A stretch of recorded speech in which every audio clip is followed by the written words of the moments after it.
আসসালামু আলাইকুম।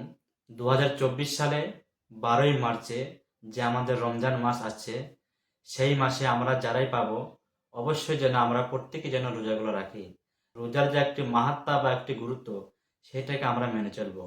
কেননা মহান আল্লাহ রাব্বুল আলামিন পবিত্র কুরআনুল কারিমে সূরাতুল বাকারা 183 নম্বর আয়াতের শেষে বলেন, লাআল্লাকুম তাত্তাকুন, যাতে করে আমরা পরহেজগারী হতে পারি, আমরা যেন মুত্তাকি হতে পারি।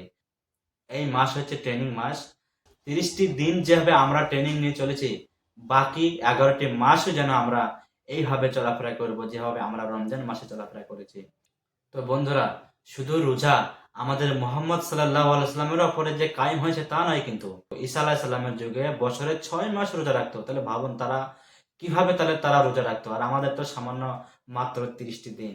তাহলে আমরা এই 30টি দিন আমরা যেন খুব ভালোভাবে সুন্দরভাবে আমরা যেন রোজাগুলো রাখতে পারি, এবং আমরা আল্লাহর কাছে আমরা ক্ষমা প্রার্থনা করব। আমাদের জীবনে যেসব গুনাহগুলো আছে আমরা সেসব গুনাহগুলো আমরা যেন ক্ষমা প্রার্থনা করব।